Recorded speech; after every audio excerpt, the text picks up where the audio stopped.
Back to news. రాష్ట్ర ప్రయోజనాల విషయంలో రాజీ పడే ప్రసక్తే లేదన్నారు ఏపీ సీఎం చంద్రబాబు నాయుడు. ప్రత్యేక హోదాకు సమానమైన సాయం చేస్తామన్న స్పష్టమైన హామీతోనే ప్యాకేజీకి ఒప్పుకున్నట్టు పునరుద్ఘాటించారు. ఎవరికీ భయపడాల్సిన అవసరం తనకు లేదన్నారు చంద్రబాబు.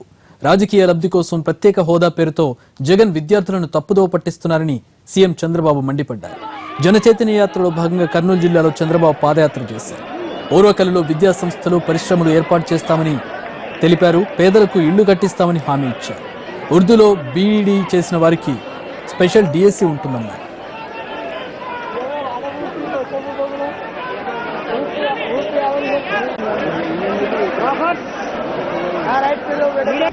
అందుకే స్పెషల్ స్టేటస్ రాకుండా స్పెషల్ ప్యాకేజ్ ఒప్పుకున్నానంట. నేను ఒకటే చెప్తున్నా, నేను ఎవరితో రాజీ పడను. నా జీవితంలో ఎవరికి భయపడిన సందర్భాలు నా జీవితంలో లేదు.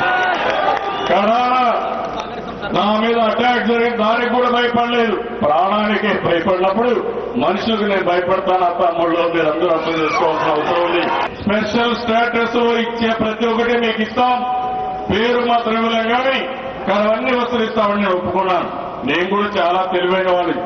ఈరోజు కేంద్రంలో ఉండే నాయకులు కూడా నాకు తెలుసు. నేను అందరికీ కూడా ఒక విధంగా చెప్పాలని చాలా సీనియర్లు కూడా. నాకు ఒకటే కోరిక, ఈ రాష్ట్ర ప్రయోజనాలు తప్ప, మీ ప్రయోజనాలు తప్ప నాకు వేరే ఆశ కానీ కోరిక కానీ ఇంకోటి లేదు. దాంట్లో రాజీ పడను. అంతకుముందు కర్నూలులో కిడ్స్ వరల్డ్ నుంచి Osmania college, one town colony, అమ్మవారి గుడి మీదుగా పాదయాత్ర చేశారు సీఎం. ముస్లిం మైనారిటీలు అత్యధికంగా నివసించే ఓల్డ్ టౌన్లో ప్రజలతో మమేకమై వారి సమస్యలు తెలుసుకున్నారు. వారి నుంచి వినతి పత్రాలు స్వీకరించారు.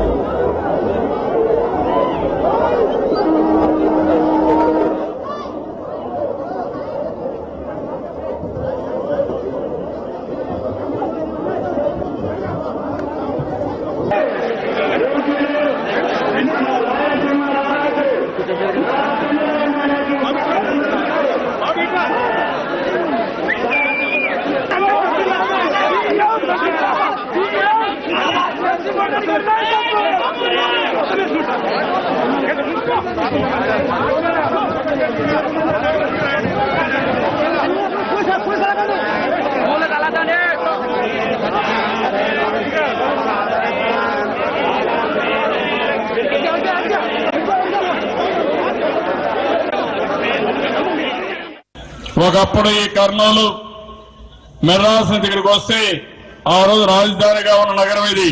3 సంవత్సరాలు నేను ఒక హామీ మీ అందరికీ, మళ్లీ పూర్వ వైభవం వచ్చే విధంగా కర్నూలుని అన్ని రకాలుగా అభివృద్ధి చేసే బాధ్యత నేను తీసుకుంటాను.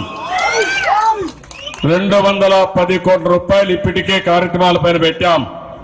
పనులన్నీ ముమ్మరంగా చేస్తున్న అమృతి స్కీమ్ గాని, స్మార్ట్ సిటీ గాని, అన్ని కార్యక్రమాల్లో పెద్ద ఎత్తున అభివృద్ధి కార్యక్రమాలు ప్రారంభించాం.